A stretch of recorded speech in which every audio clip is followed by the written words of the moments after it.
وأصحابه أجمعين أما بعد فأعوذ بالله من الشيطان الرجيم بسم الله الرحمن الرحيم قال الله تبارك وتعالى في القرآن العظيم يا أيها الذين آمنوا لا تأكلوا أموالكم بينكم بالباطل إلا أن تكون تجارة عن تراض منكم ولا تقتلوا أنفسكم إن الله كان بكم رحيما صدق الله العظيم الصلاة والسلام عليك يا نبي الله وعلى آلك وأصحابك يا نور الله صلى الله تعالى عليه وسلم۔ قرآن عظیم کے اندر اللہ نے 5ویں پارے میں ایک آیت کو نازل فرمایا۔ اللہ ارشاد فرماتا ہے یا ایھا الذین آمنوا لا تأکلوا اموالکم بینکم بالباطل، اے ایمان والو آپس میں ایک دوسرے کے مال ناحق مت کھاؤ۔ لا تأکلوا اموالکم بینکم بالباطل، اے لوگو آپس میں ایک دوسرے کے مال کو ناحق طریقے سے مت کھاؤ۔ ناحق طریقے سے یعنی چوری کر کے یا کسی کا مال مار کے ظلم کے طور پر کسی کمزور کا مال دبا کے مت کھاؤ۔ الا ان تکون تجارۃ عن تراض منکم، مگر یہ کہ آپس میں دونوں کی مرضی سے، رضامندی سے، باہمی رضامندی سے جب اس کی تجارت کی جائے تو ایسی صورت میں تمہارے لیے اس مال کا استعمال کرنا جائز ہے۔ قرآن عظیم نے ناحق مال کھانے کو ناجائز قرار دیا، حرام قرار فرمایا، اور اللہ کے محبوب صلی اللہ علیہ وسلم نے ارشاد فرمایا کہ جب کوئی مسلمان یا جب کوئی انسان ایک پیسہ ناحق کھا لیتا ہے تو اللہ کے رسول صلی اللہ علیہ وسلم فرماتے ہیں اس کی دعائیں قبول نہیں کی جاتی، اس کی عبادات کو اللہ کی بارگاہ میں قبول نہیں کیا جاتا ہے۔ ایک پیسہ، یہاں تک مسئلہ بیان کیا گیا کہ اگر کسی شخص نے 10 درہم کا ایک کپڑا خریدا اور 9 درہم اس کی محنت کی کمائی کے ہیں، لیکن 1 درہم اس میں مال ناحق ہے، مال حرام ہے، اور اس نے اس کو شامل کر کے کپڑا خرید لیا، تو جب تک وہ کپڑا اس کے جسم پر رہے گا اس کی عبادات کو اس کپڑے میں قبول نہیں کیا جائے گا۔ اللہ اکبر۔ فرمایا یا ایھا الذین آمنوا لا تأکلوا اموالکم بینکم بالباطل، کہ لوگوں آپس میں ایک دوسرے کا مال ناحق طریقے سے مت کھاؤ۔ آج دنیا میں سود کا رواج بہت زیادہ ہے، یہ بات ہم بھی جانتے ہیں اور آپ بھی جانتے ہیں۔ سود کا رواج، سود لینا، سود دینا، سود دلوانا، سود پر گواہی دینا، سود لکھنا، یہ ساری چیزیں برابر کے حرام کام میں شریک ہیں۔ جتنے لوگ اس معاملے میں شریک ہیں، سود دینے والا، سود لینے والا، دلوانے والا، یہ سارے کے سارے برابر گناہ میں شریک ہیں۔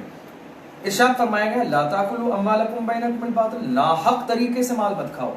اب ناحق کئی طریقے ہو سکتے ہیں، کسی کا مال چوری کر کے، کسی کا مال دبا کے، کسی غریب پر ظلم کر کے، یا کسی کا مال ہمارے اوپر موجود ہے اور وہ بار بار ہم سے مانگتا ہے، بار بار ہم سے طلب کرتا ہے، لیکن ہم محض پاور کی بنیاد پر اس کو دیتے نہیں ہیں۔ وہ غریب بیچارہ بھوکا ہے، پیاسا ہے، پریشان ہے، لیکن اس کے باوجود ہماری اپنی زندگی کے سارے معاملات چل رہے ہیں لیکن ہم اسے دینا نہیں چاہتے ہیں۔ قرآن عظیم نے اسی کی وضاحت فرمائی الا ان تکون تجارۃ عن تراض منکم، مگر یہ کہ آپس میں تجارت دونوں کی مرضی سے ہو، تو اب مرضی سے جتنا بھی لینا دینا ہوگا شرعی طور پر اس کو ناجائز اور حرام شمار نہیں کیا جائے گا، اس لیے کہ وہ دونوں کی مرضی سے ہے۔ لیکن اس کے اندر خاص بات یہ بھی ہے کہ آج سب سے زیادہ دکھ کی بات، اس زمانے میں سب سے زیادہ مصیبت کی بات یہ ہے کہ لوگ خرید و فروخت کے معاملے میں جب پریشانی کا وقت ہوتا ہے تو لوگوں کی مجبوریوں کا ناجائز فائدہ اٹھاتے ہیں۔ اسلام نے اس مجبوری کے فائدہ اٹھانے کو جائز قرار نہیں دیا۔ مثال کے طور پر اس وقت ہمارے ملک میں لاک ڈاؤن ہے، کرفیو ہے، لوگ اپنے گھروں پہ ہیں، مارکیٹ بند ہے، ایسے وقت میں لوگوں کو راشن کے سامان کی ضرورت ہے، لوگوں کو کھانے پینے کی چیزوں کی ضرورت ہے۔ اب اسی موقع پر جبکہ ایک چیز 10 روپے کی ہے لیکن بدلے میں لوگ مجبوری کا فائدہ اٹھاتے ہوئے اس کی قیمت 100 روپے وصول کر رہے ہیں۔ شرعی طور پر اس طرح کسی کی مجبوری کا ناجائز فائدہ اٹھانا یہ صحیح نہیں ہے، جائز نہیں ہے۔ الا ان تکون تجارۃ عن تراض منکم، جبکہ یہ دونوں کے مشورے سے ہو، دونوں کی رضامندی سے ہو تو ایسی صورت میں کوئی حرج نہیں ہے۔ اور اس کے بعد اللہ نے فرمایا ولا تقتلوا انفسکم، اور تم اپنے آپ کو قتل مت کرو۔ اب قرآن عظیم کی پچھلی آیت میں ایک حصے میں اور ولا تقتلوا انفسکم اس حصے میں دونوں میں آخر کیا مطلب؟ پہلے اللہ نے فرمایا ناحق مال مت کھاؤ، دوسرے میں فرمایا اپنے آپ کو قتل مت کرو۔ ان دو جز کے اندر، ان دو عبارتوں میں آخر دونوں میں کون سے جو ہے مطابقت کی صورت پائی جاتی ہے؟ ایک طرف مال ناحق نہیں کھانا اور دوسری طرف اپنے آپ کو قتل کرنا۔ وَلَا تَقْتُلُوا أَنفُسَكُمْ، قرآن نے قتل کرنے کو منع کیا، اپنے آپ کو قتل مت کرو۔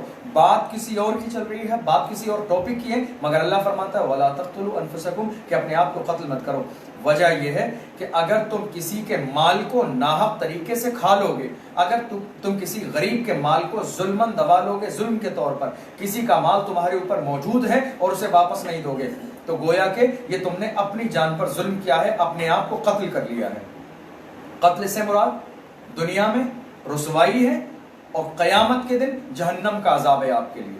وَلَا تَقْتُلُوا أَنفُسَكُمْ اپنے آپ کو قتل مت کرو، یعنی اپنے آپ پر ظلم مت کرو، اپنے آپ کو ہلاکت میں مت ڈالو، اپنے آپ کو تباہی میں مت ڈالو، اپنے آپ کو بربادی کے دہانے پر مت لے جاؤ۔ اس لیے کہ اگر یہ صورت تمہاری زندگی میں پیش آتی ہے کہ اگر تم نے زندگی کے کسی موقع پر مال حق ناحق کھایا ہے، کسی پر ظلم کیا ہے، کسی کے پیسے دبائے ہیں یا کسی کی ناجائز مجبوری کا فائدہ اٹھایا ہوا ہے، تو اس کا مطلب یہ ہے کہ آپ کے لیے دنیا میں رسوائی ہے اور مرنے کے بعد جہنم کا عذاب ہے۔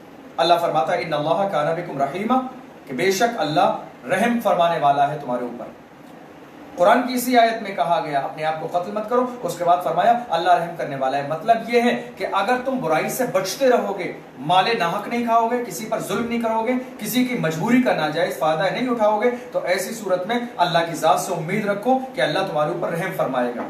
پھر ارشاد فرمایا وَمَن يَفْعَلْ ذَلِكَ عُدْوَانًا وَظُلْمًا فَسَوْفَ نُصْلِيهِ نَارًا، اور اگر کوئی انسان دشمنی کی بنیاد پر یا بطور ظلم ایسا کرتا ہے کہ جس کو بیان کیا گیا، مال ناحق، کسی کا ظلم کے طور پہ مال لینا، دبانا، غصب کر لینا، اگر یہ کام کرتا ہے تو اللہ فرماتا ہے فَسَوْفَ نُصْلِيهِ نَارًا، تو ہم عنقریب اس کو جہنم کے اندر ڈھکیل دیں گے، اس کا ٹھکانہ جہنم ہے، اسے جہنم میں جانا ہوگا۔ وَكَانَ ذَلِكَ عَلَى اللَّهِ يَسِيرًا، اور یہ اللہ کے لیے بہت آسان ہے۔ دنیا کا کوئی کام ہمارے لیے مشکل ہے، ہمارے اپنے لیے مشکل ہے، ایک تنظیم کے لیے مشکل ہے، ایک گروہ کے لیے مشکل ہے، ایک جماعت کے لیے مشکل ہے، لیکن اللہ فرماتا ہے فَسَوْفَ نُصْلِيهِ نَارًا کہ جو ایسا کرے گا، کسی غریب کے مال کو دبا لے گا، ظلم کے طور پر مال دبا لے گا، کسی پر ظلم کرے گا، مال حق ناحق کھا لے گا، تو ایسی صورت میں ہم اسے جہنم میں ڈال دیں گے۔ اور یہ ہمارے لیے بہت آسان ہے۔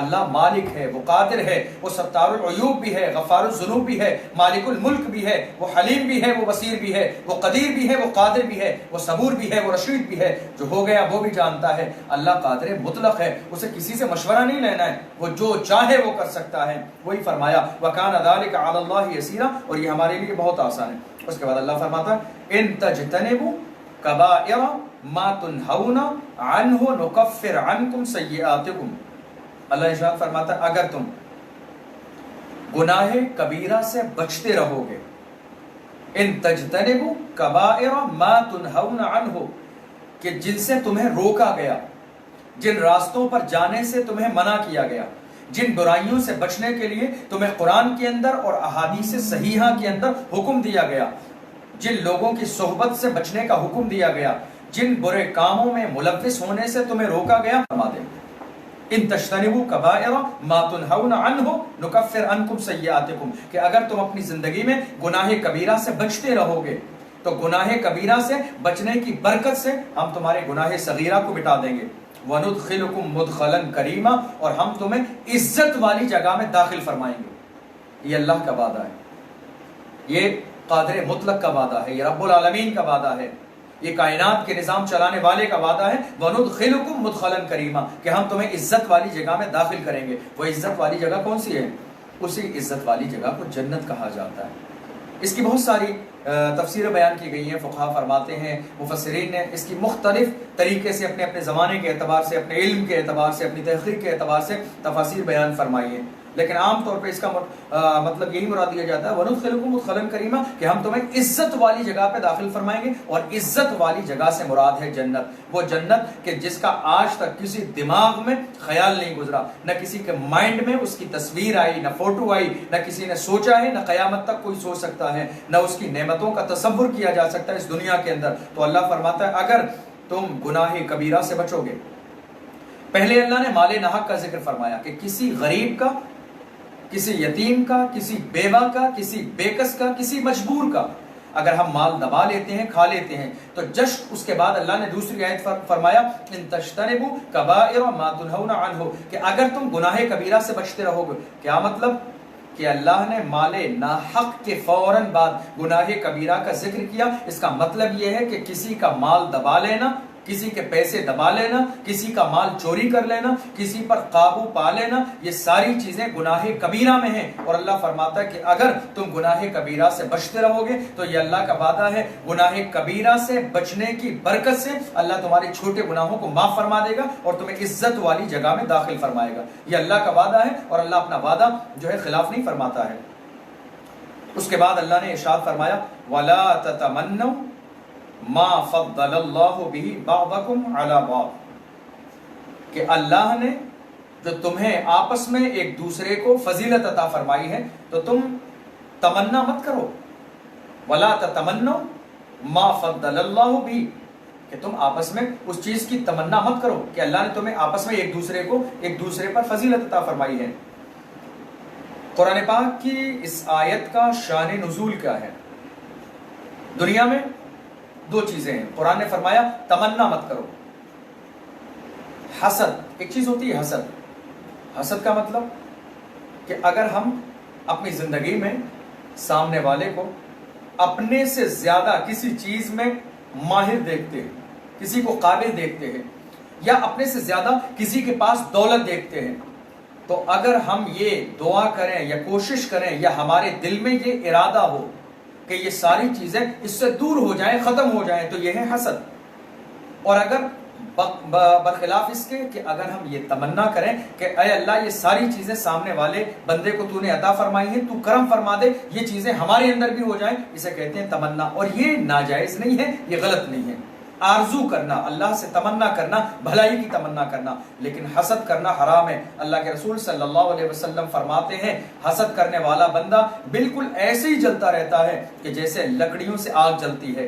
حسد کرنے والے کا کوئی علاج نہیں ہے. تو اللہ نے فرمایا آپس میں ایک دوسرے پر جو ہم نے فضیلت عطا فرمائی ہے اس میں ایک تمنا مت کرو ایک دوسرے کی. اس سے مراد کیا ہے؟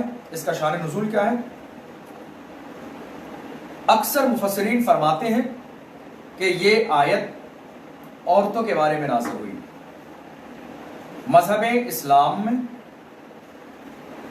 وراثت کے اندر مرد کو دو حصے ملتے ہیں، بالمقابل مرد کے عورت کو ایک حصہ ملتا ہے.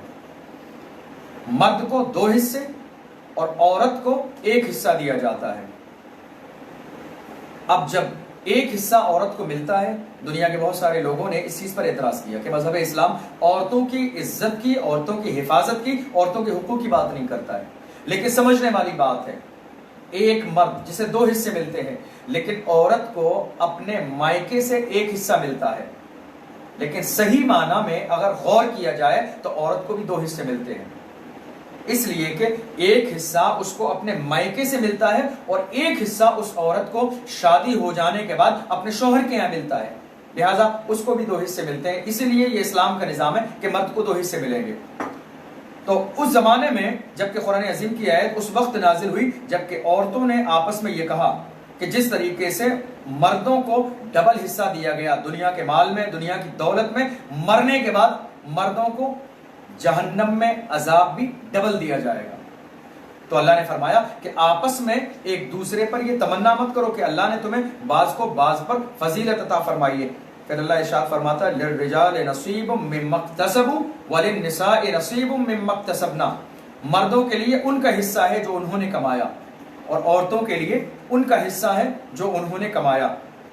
مطلب یہ ہے کہ جو عورتیں اپنی زندگی میں جیسا جو کام کریں گی ان کو ان کے بدلے میں اجر دیا جائے گا، اور مردوں نے جو کچھ کیا ہے مردوں کو ان کے بدلے میں جو ہے اس کا عذاب اور سزا دی جائے گی. وَاسْأَلُوا اللَّهَ مِن فَضْلِ، اور اللہ فرماتا ہے اللہ کا فضل تلاش کرو، اللہ کے فضل کو اللہ کی بارگاہ میں ہاتھ اٹھا کر دعائیں کرو، اللہ کا فضل تلاش کرو، بے شک پروردگار عالم سب کچھ جاننے والا ہے. قرآن عظیم نے بے شمار آیات میں عورتوں کے اور مردوں کے حقوق کو بڑے واضح طور پہ بیان فرمایا. ضرورت اس بات کی ہے کہ ہم عورتوں کے حقوق کو اور مردوں کے حقوق کو سمجھنے کی کوشش کریں۔ اللہ ارشاد فرماتا ہے الرجال قوامون علی النساء، مرد عورتوں کے کفیل ہیں، مرد عورتوں کے حاکم ہیں۔ قرآن عظیم کی اس آیت کو سمجھنے کی ضرورت ہے کہ یہاں کفیل سے مراد کیا ہے، یہاں حکومت سے مراد کیا ہے، مرد کو حاکم کیوں کہا گیا، مرد کو کفیل کیوں کہا گیا، مرد کو ذمہ دار سے تشبیہ کیوں دی گئی۔ مرد کو حاکم اس لیے کہا گیا اس لیے کہ ایک حاکم ہوتا ہے اور اس حاکم کی سرپرستی میں اس کی رعایا ہوتی ہے، اور حاکم کی ذمہ داری ہوتی ہے رعایا کے کھانے کا انتظام کرنا، ان کے رہنے کا انتظام کرنا، ان کی زندگی گزارنے کا انتظام کرنا، ان کی بیماری اور خوشی کا خیال رکھنا، یہ ساری بادشاہ کی ذمہ داری ہے۔ اسی لیے شوہر کو حاکم کہا گیا عورت کے مقابلے میں۔ اللہ ارشاد فرماتا ہے الرجال قوامون علی النساء، کہ مرد عورتوں پر حاکم ہیں۔ لیکن یہ حکومت کیسے ہے؟ اس حکومت کو سمجھنے کی ضرورت ہے۔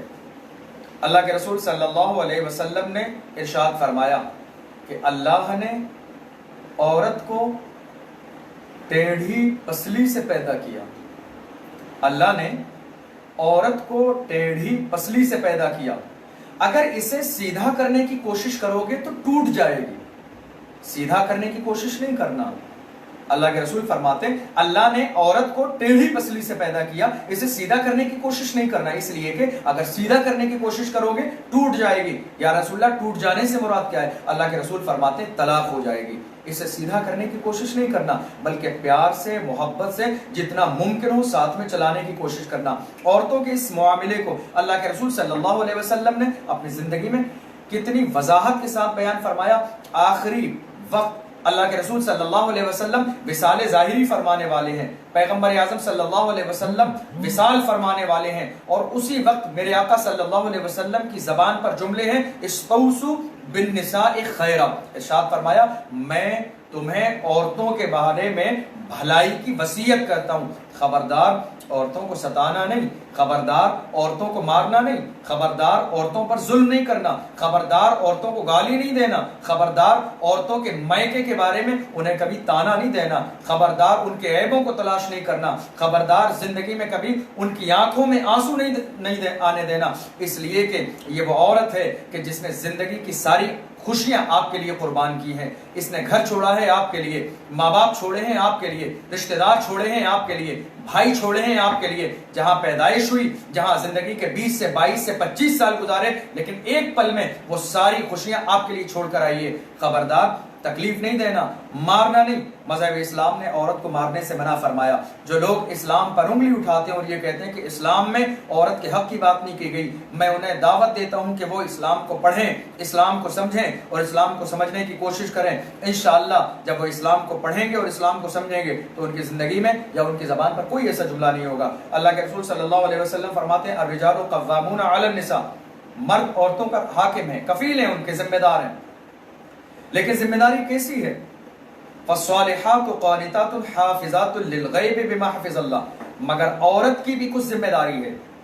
سارے حقوق اسلام میں مردوں کے لیے نہیں ہیں، یہ سارے حقوق اسلام میں عورتوں کے لیے نہیں ہیں، بلکہ مرد اور عورتوں کے دونوں کے لیے ہے۔ اسلام کا اعلان یہ ہے، اسلام کا پیغام یہ ہے، محبت ایک گھر میں، ایک فیملی میں، سماج میں، خاندان میں، رشتہ داری میں محبت عورت کو ملے، حکومت شوہر کو ملے۔ اگر یہ دونوں چیزیں ہماری زندگی میں موجود ہیں، محبت عورت کے لیے، حکومت شوہر کے لیے، حکم شوہر کے لیے، محبت عورت کے لیے، اگر یہ ہمارے گھر میں موجود ہے، ہماری زندگی میں موجود ہے، تو انشاءاللہ اللہ کے رسول صلی اللہ علیہ وسلم فرماتے ہیں کبھی ٹوٹنے کی نوبت نہیں آئے گی، اور ٹوٹنے سے مراد طلاق، کبھی زندگی میں طلاق کی نوبت نہیں آئے گی۔ لیکن جن گھروں میں اس کا برعکس ہے، الٹا ہو جاتا ہے، محبت شوہر کو مل رہی ہے اور حکومت بیوی کے ہاتھ میں ہے، تو آپ خود جانتے ہیں نتیجہ کیا ہے۔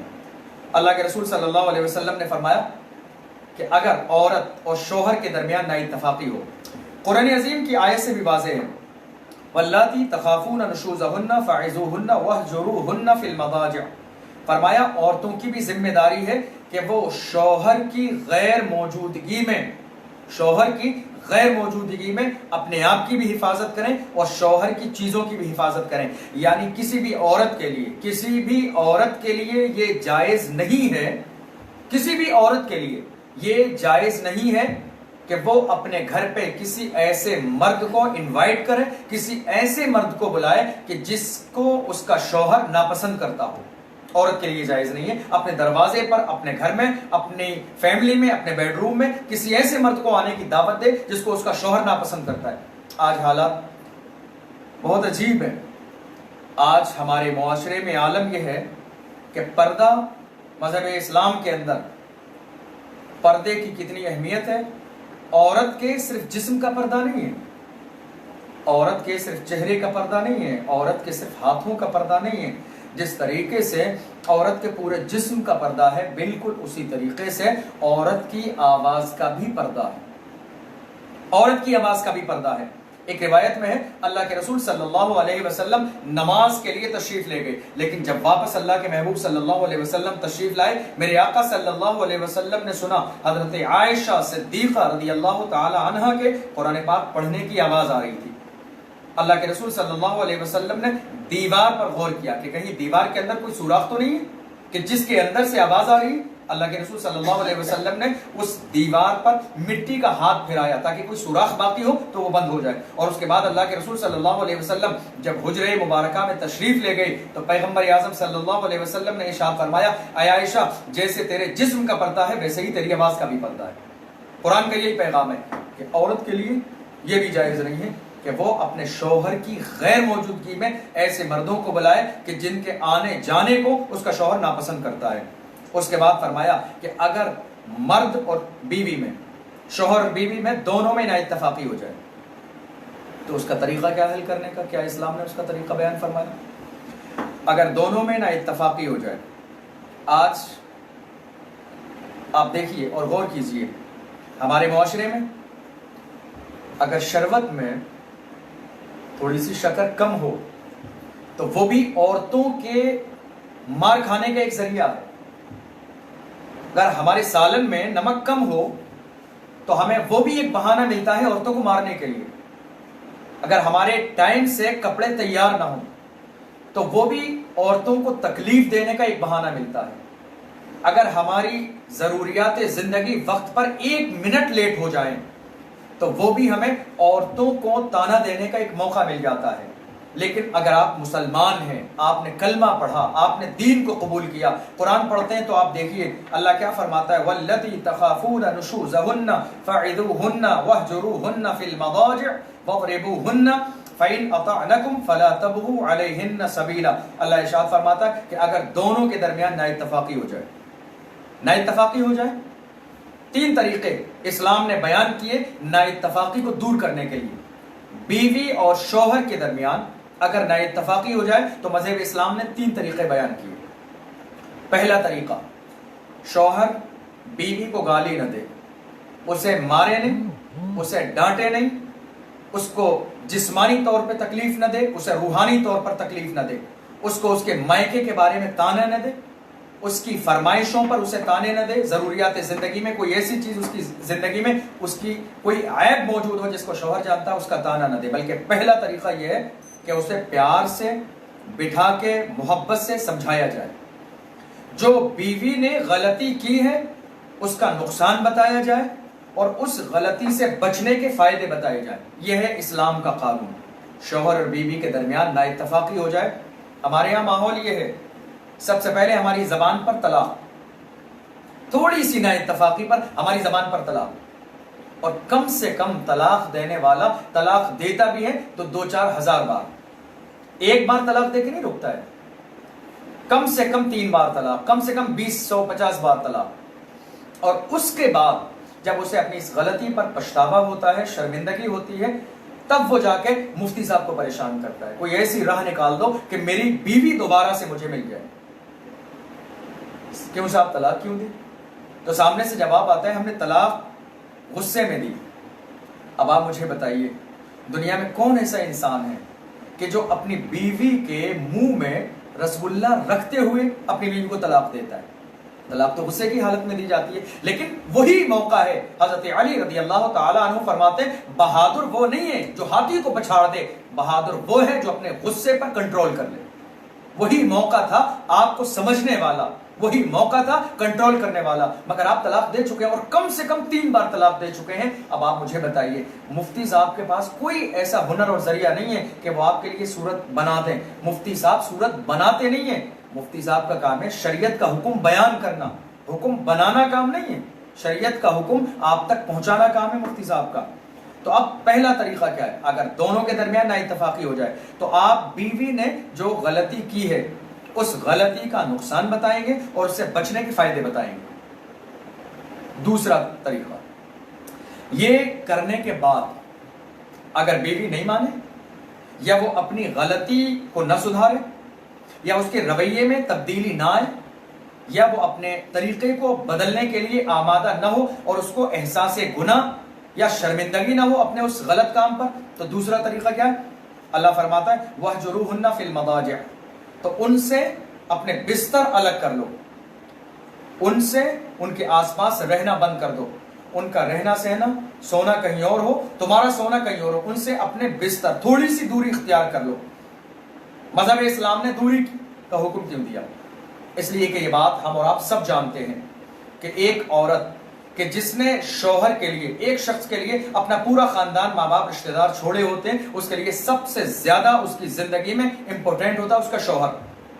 اس کا شوہر ایک گھر میں موجود ہوتے ہوئے مگر اس سے نظریں نہ ملائے، اس سے بات نہ کرے، کلام نہ کرے، اس کے قریب آ کے اس روم میں آرام نہ کرے، لیٹے نہیں بلکہ اپنا بستر کہیں اور الگ کر لے، تو میں سمجھتا ہوں کہ عورت کے لیے اس سے زیادہ تکلیف کی کوئی بات نہیں ہو سکتی۔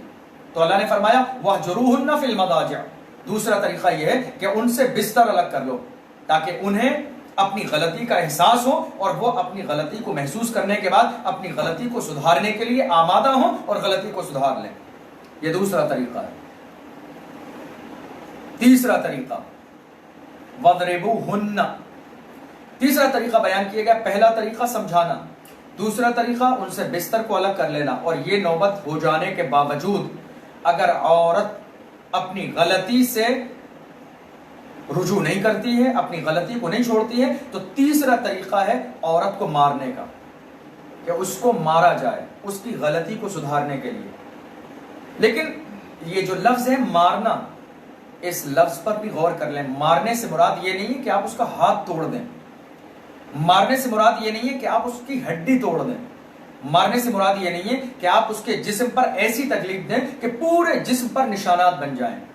مارنے سے یہ مراد نہیں ہے کہ آپ اس کے چہرے پر تھپڑ ماریں، مارنے سے یہ مراد نہیں ہے کہ اس کے چہرے کو آپ مار مار کے خراب کر دیں۔ اسلام اس کی اجازت نہیں دیتا ہے۔ عورت کے چہرے پر تھپڑ مارنا ناجائز ہے، گناہ ہے، غلط ہے، یہ شریعت نے اس کی اجازت نہیں دی۔ مارنے سے کیا مراد ہے؟ قرآن عظیم کی اس آیت میں مارنے سے مراد یہ ہے کہ اگر دونوں صورتیں استعمال کرنے کے بعد، ساری کوشش کرنے کے بعد، ہر ممکن صورت اختیار کرنے کے بعد اگر عورت اپنی غلطی سے رجوع نہیں کرتی ہے تو ایسی صورت میں عورت کو مارا جائے گا۔ لیکن مارنے کی جو مثال تفسیر کی کتابوں میں بیان کی گئی ہے مسواک سے۔ مسواک جانتے ہیں آپ؟ مسواک اللہ کے رسول صلی اللہ علیہ وسلم کی بڑی پیاری سنت ہے۔ اس مسواک سے مارنے کی مثال دی گئی ہے۔ مراد مطلب یہ نہیں ہے کہ اس مسواک کو لایا جائے مارنے کے لیے، مسواک تلاش کی جائے، جب تک مسواک نہ ملے مارا نہ جائے، یہ مطلب نہیں ہے۔ مسواک سے مارنے سے ایک مثال بیان کی گئی ہے، یعنی مسواک سے اگر کسی کو مارا جائے گا تو اس کو چوٹ نہیں لگے گی، اس کے جسم پر نشان نہیں بنے گے، اس کو تکلیف نہیں ہوگی، اس کو دوائی کی ضرورت نہیں ہوگی، بالکل مسواک سے مارنے کی اس لیے مثال بیان کی گئی کہ عورت کو اگر مارنے کی نوبت آ جائے تو خیال رہے کہ پہلے اس کے چہرے پہ نہ مارا جائے، دوسری چیز اس کے جسم پر اگر مارا بھی جائے تو اتنی شدید کی چوٹ نہ ماری جائے کہ اس کے جسم پر نشان بن جائیں، بالکل ہلکے سے مارا جائے، ورنہ یہ نوبت ہی نہ آنے دی جائے۔ پہلے تو اسلام نے یہی کہا، اسلام نے 3 طریقے بتائے، یہ بالکل آخر کا طریقہ ہے۔ تیسرا طریقہ، پہلا طریقہ اس کو سمجھایا جائے، پیار سے سمجھایا جائے، جتنا ممکن ہو، جتنے دن ممکن ہو پیار سے سمجھایا جائے، اور اگر پیار سے سمجھانے کے بعد ساری صورتیں ناکام ہو جائیں تو اس کے بعد بستر الگ کیا جائے۔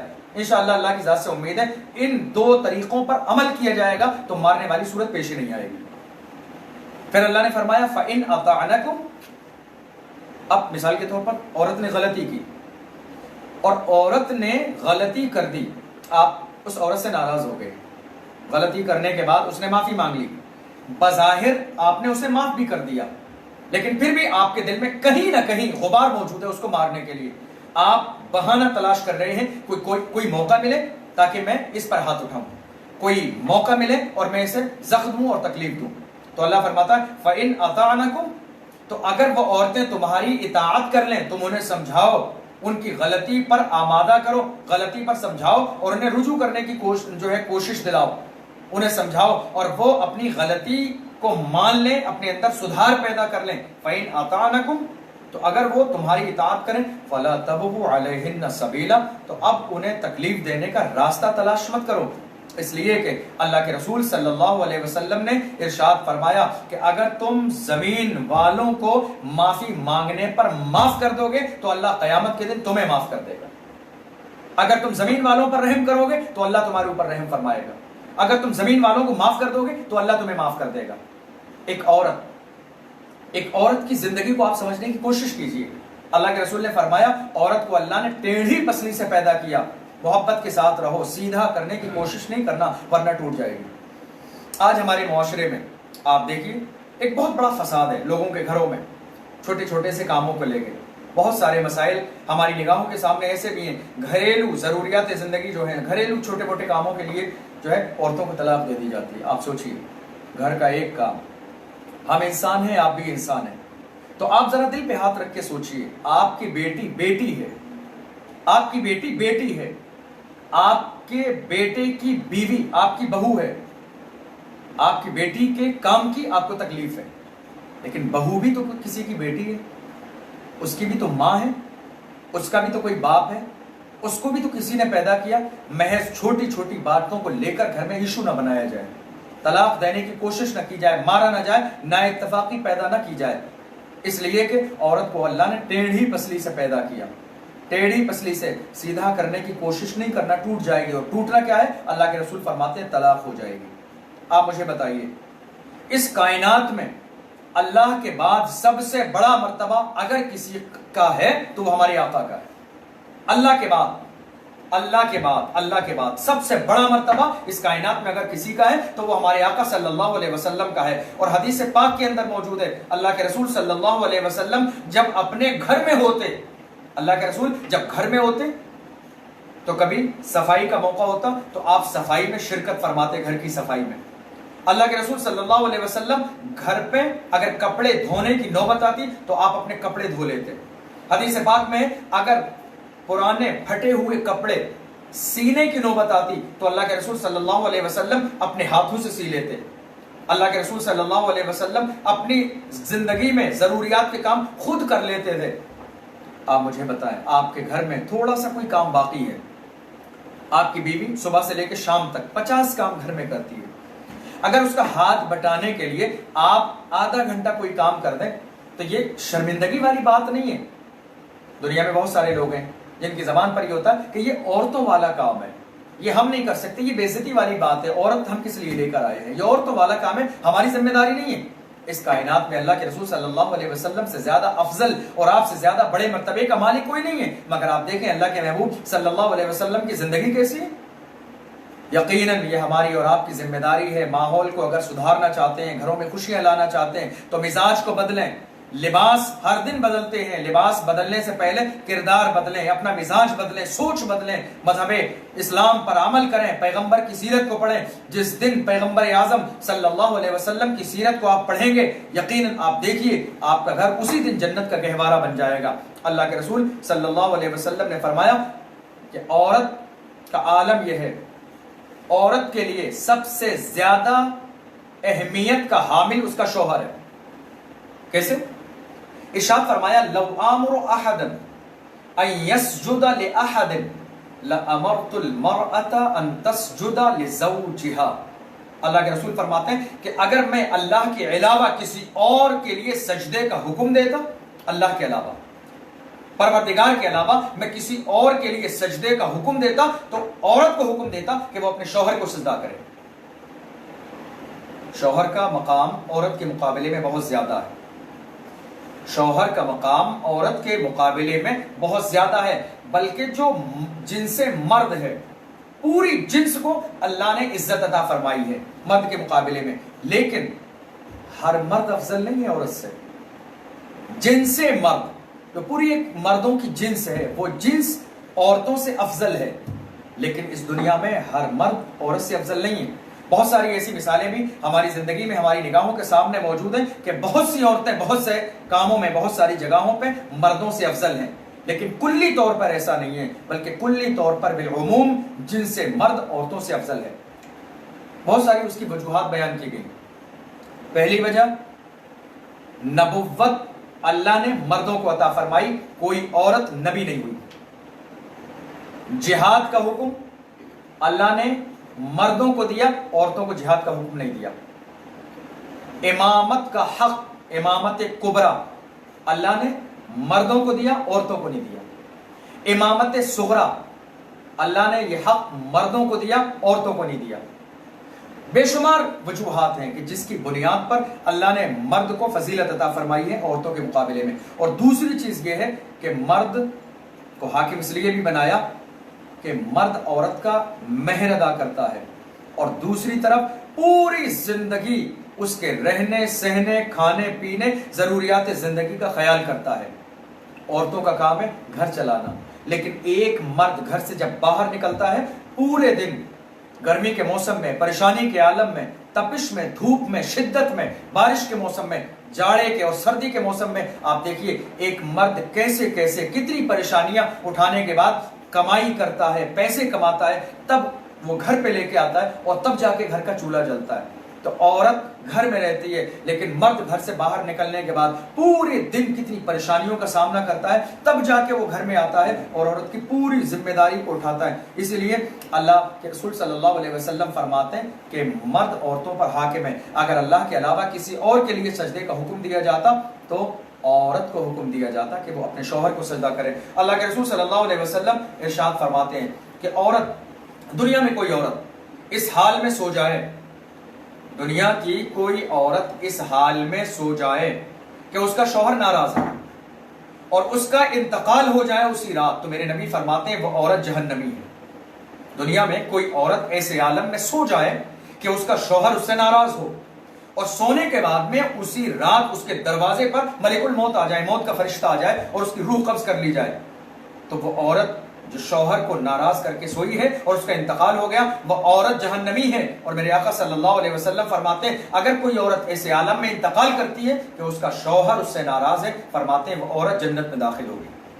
عورت کے لیے ضروری یہ ہے کہ وہ سب سے زیادہ، سب سے پہلے شادی ہونے کے بعد اپنے شوہر کی اطاعت کرے۔ آج بہت ساری چیزیں ہمارے معاشرے میں ہیں جن چیزوں کا لوگ شکوہ بھی کرتے ہیں، بیان بھی کرتے ہیں، بہت سارے مسائل زیر بحث بھی ہیں اس حوالے سے، عورتوں کے حوالے سے، کہ شادی ہونے کے باوجود بھی بہت ساری ہماری اسلامی بہنیں ایسی بھی ہیں کہ شادی ہونے کے باوجود بھی ان کے لیے سب سے زیادہ امپورٹنٹ جو حکم ہے وہ ان کے والد کا ہے، ان کی ماں کا ہے اور ان کے بھائی کا ہے، بالمقابل شوہر کے۔ اگر انہیں اب کبھی کسی موقع پر اپنے مائکے جانے کا دل ہو تو بس ایک فون آنے کی دیر ہے، ان کے شوہر کا حکم ان کے لیے کوئی معنی نہیں رکھتا ہے۔ والد کا فون آیا وہ چلی گئی، ماں کا فون آیا چلی گئی، بھائی کا فون آیا چلی گئی، شوہر سے اجازت کی بھی ضرورت نہیں ہے۔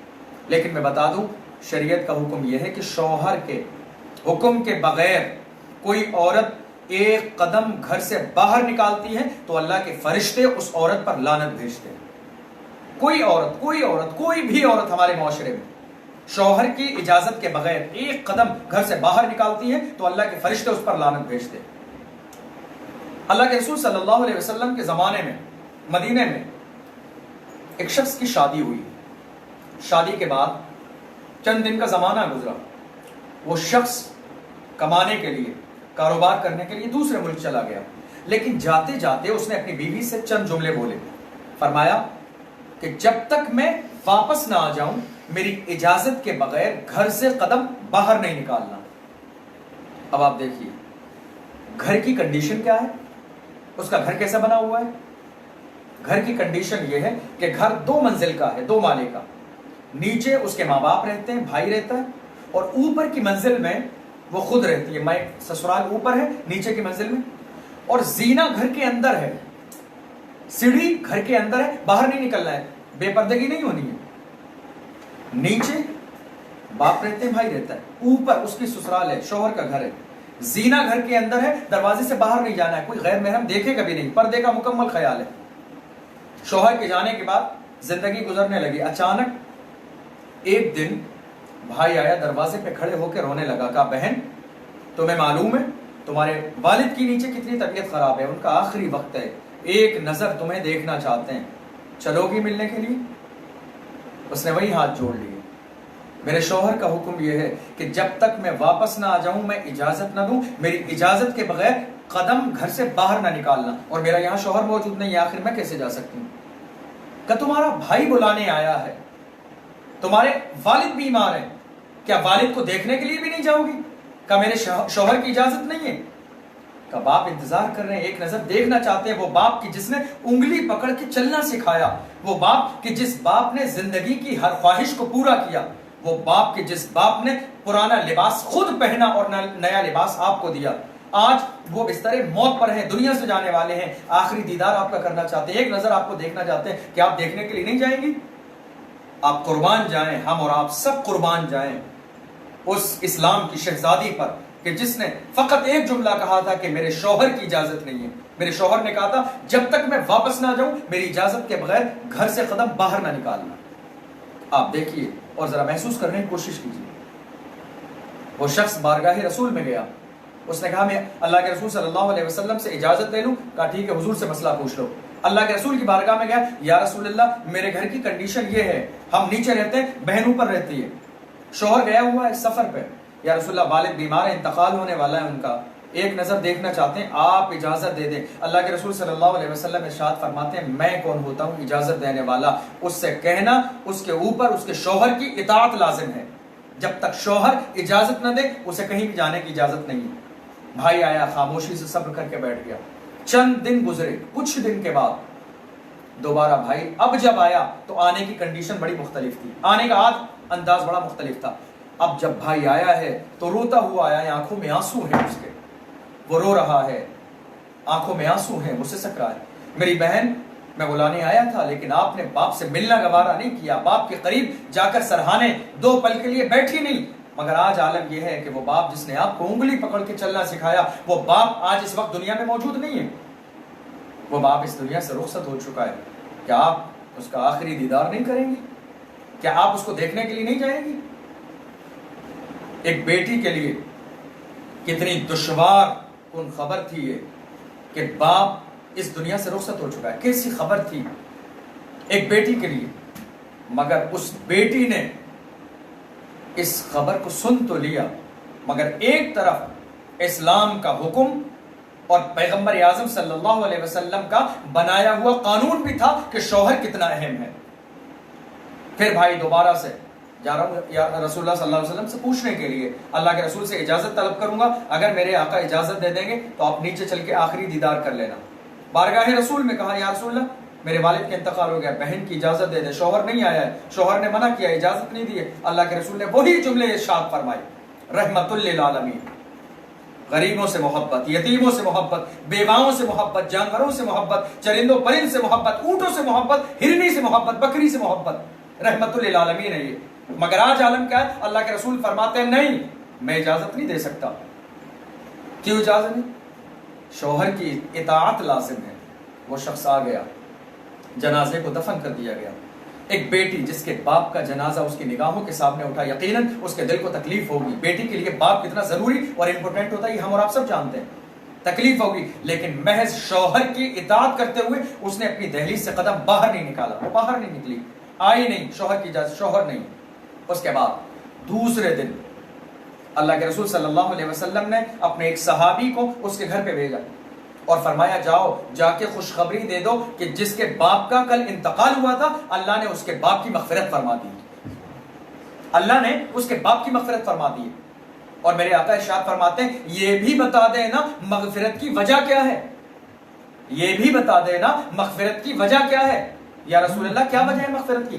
میرے آقا ارشاد فرماتے ہیں مغفرت کی وجہ یہ ہے کہ اس کی بیٹی نے اپنے شوہر کی اس قدر اطاعت کی ہے, کہ بہت دشوار تھا ایسے عالم میں اطاعت کرنا، مگر محض اس نے اللہ و رسول کی رضا کے لیے شوہر کی اطاعت کی ہے۔ اللہ کو یہ ادا اس کی اتنی پسند آئی کہ بیٹی کی اطاعت کی وجہ سے اللہ نے باپ کے سارے گناہوں کو معاف فرما دیا اور اس کو جنتی بنا دیا گیا۔ آپ دیکھیں شوہر کا کتنا بڑا مقام ہے۔ اللہ کے رسول صلی اللہ علیہ وسلم نے زندگی کے ہر موقع پر، لیکن اس کا یہ ہرگز مطلب نہیں ہے کہ سارے حقوق شوہر کے ہیں، بیوی کا کوئی حق نہیں ہے۔ مرد کی بھی ذمہ داری ہے کہ عورت کی زندگی میں اس کی زندگی کے ہر پہلو پر ہر چیز کا خیال رکھے، اس کی بیماری کا خیال رکھے، اس کے کھانے پینے کا خیال رکھے، اس کی صحت کا خیال رکھے، اس کے کام کا خیال رکھے، اس کی زندگی کے ہر پہلو پر کون سی چیز اس کو پسند ہے ان ساری چیزوں کا خیال رکھے۔ کبھی مارے نہیں، کبھی ڈانٹے نہیں، کبھی چلائے نہیں، کبھی اسے ایسی تکلیف نہ دے جو اس کے جسم کو زخمی کر دے، اس کے مائکے کے بارے میں کبھی برا نہ کہے، ہمیشہ اس کی اچھائیوں کا ذکر کرے۔ اگر اس کے کسی چھوٹی سی چھوٹی عیب والی بات کو جانتا ہے تو اس عیب کو بیان نہ کرے۔ اللہ کے رسول صلی اللہ علیہ وسلم فرماتے ہیں معاشرے کے اندر اگر یہ دونوں اس انداز میں چلیں گے جیسا کہ مذہب اسلام کا قانون ہے تو ایسی صورت میں معاشرہ جنت کا گہوارہ بن جائے گا۔ ایک آخری صورت قرآن عظیم نے بیان فرمائی کہ پہلے شوہر سمجھائے، دوسری صورت بیان فرمائی بستر الگ کر لے، دوسری صورت بیان فرمائی بستر الگ کرنے کے باوجود بھی عورت اگر اپنی غلطی سے رجوع نہ کرے تو وہ اس کو مارے، ہلکا سا مارے۔ مارنے کی میں نے وضاحت کی۔ اس کے بعد اگر یہ تینوں طریقے ناکام ہو جائیں تو ایک آخری صورت باقی ہے۔ اسلام نے ابھی بھی طلاق دینے کا حکم نہیں دیا، ابھی بھی اسلام نے طلاق دینے کا حکم نہیں دیا، بلکہ فرمایا وَإِنْ خِفْتُمْ شِقَاقَ بَيْنِهِمَا فَبَعَثُوا حَكَمًا مِّنْ أَهْلِهِ وَحَكَمًا مِّنْ أَهْلِهَا إِنْ يُرِيدَا إِصْلَاحًا يُوَفِّقِ اللَّهُ بَيْنَهُمَا إِنَّ اللَّهَ كَانَ عَلِيمًا خَبِيرًا۔ فرمایا کہ ایک مرد دونوں کے خاندان میں سے ایک عدل کرنے والا، انصاف کرنے والا، منصف انسان عورت کے خاندان سے بلایا جائے اور ایک انصاف کرنے والا مرد کے خاندان سے بلایا جائے، اور وہ دونوں لوگ بیٹھ جائیں آپس میں، اور جو اختلاف ہے، جو ناراضگی کی وجہ ہے، جو جھگڑے کے معاملات ہیں وہ ان کے سامنے بیان کیے جائیں، اور ان دو لوگوں کی ذمہ داری ہے کہ یہ آپس میں صلح کرا دیں۔ اگر وہ صلح کرائیں گے تو اللہ کی ذات سے امید ہے کہ صلح کی جب صورت نکلے گی تو سارا اختلاف ختم ہو جائے گا اور ان کے درمیان جو نا اتفاقی تھی وہ بھی ختم ہو جائے گی۔ اسلام نے ہر ممکن کوشش کی ہے کہ ایک شوہر بیوی سے جدا نہ ہو، بیوی شوہر سے جدا نہ ہو، طلاق کی کوئی نوبت نہیں آئے، اس لیے کہ یہ بات ہم اور آپ بہت بہتر انداز میں جانتے ہیں کہ جب طلاق کی نوبت آتی ہے تو کتنی زندگیاں برباد ہو جاتی ہیں، کتنے گھر اجڑ جاتے ہیں، کتنی پریشانیوں کا سامنا ہماری اور آپ کی زندگی میں ہوتا ہے۔ کوشش کریں کہ آپ اپنے گھر کے ماحول کو بدلیں، اپنی سوسائٹی کو بدلنے کی کوشش کریں، نظام کو بدلنے کی کوشش کریں۔ گھروں میں محبت شوہر کو نہیں بیوی کو ملے، مگر حکومت شوہر کو ملے۔ یہ دونوں چیزیں جب آپ کنفرم کر لیں گے تو انشاءاللہ آپ کا گھر خوشیوں کا گہوارہ بن جائے گا۔ بارگاہ الہی میں دعا ہے پروردگار عالم ہم نے جو کچھ سنا ہے اس پر عمل کرنے کی توفیق عطا فرمائے۔ اللہم صلی علی سیدنا و مولانا محمد مبارک وسلم، صلاۃ و سلام علیک یا رسول اللہ۔ اللہم انت السلام و منک السلام و الیک یرجع السلام، حینا ربنا بالسلام وادخلنا دار السلام، تبارکت ربنا وتعالیت یا ذا الجلال والاکرام۔ مالک و مولا پروردگار ہماری اس مختصر سی محفل کو اپنی بارگاہ میں قبول فرما۔ اے اللہ اس میں قصدن یا سیون کوئی غلطی یا خامی ہوئی ہو تو اپنے شان کریمی سے معاف فرما۔ اے اللہ ہم سب کو ایک اور نیک بنا۔ اے اللہ ہم سب کو رمضان کی برکتوں سے مالا مال فرما۔ اے اللہ ہم اپنے گناہوں سے توبہ کرتے ہیں، مالک و مولا ہم سب کے صغیرہ کبیرہ گناہوں کو معاف فرما۔ اے اللہ تو اپنے کرم سے پوری دنیا اس وقت جس پریشانی میں مبتلا ہے تو اپنے کرم سے اس پریشانی کو دور فرما دے۔ اے اللہ ہم سب کی حفاظت فرما، ہمارے ماں باپ کی حفاظت فرما۔ اے اللہ ہمارے شہر کی، ہمارے ملک کی، پوری انسانیت کی حفاظت فرما۔ اے اللہ ہم سب کو رمضان کی برکتوں سے مالا مال فرما۔ ہم میں جو بیمار ہیں انہیں شفائی کاملہ و عاجلہ عطا فرما۔ اے اللہ جو پریشان حال ہیں ان کی پریشانیوں کو دور فرما۔ اے اللہ جو بے اولاد ہیں انہیں نیک صالح اولاد عطا فرما۔ مالک و مولا جن لوگوں نے دعاؤں کے لیے گزارش کی ہے تجھے تیرے کرم کا واسطہ اگر وہ بیمار ہوں تو تو اپنے کرم سے انہیں شفائی کاملہ و عاجلہ عطا فرما۔ پریشان حال ہو تو پریشانی کو دور فرما۔ اے اللہ ہم میں سے جن جن کے ماں باپ، رشتہ دار، عزیز و اقارب جو انتقال کر چکے ہیں مولا ان کی مغفرت فرما، ان کے درجات کو بلند فرما۔ اور اے اللہ ہم میں سے جن جن کے ماں باپ زندہ ہیں مولا ان کی عمر میں برکتیں عطا فرما۔ اے اللہ ان سب کو حرمین کا حاجی بنا۔ مالک و مولا ہماری دعاؤں کو قبول فرما۔ اے اللہ ہم میں سے جن جن لوگوں نے مذہب اسلام کے لیے جو خدمات انجام دی ہیں تو اپنے کرم سے پورا فرما دے۔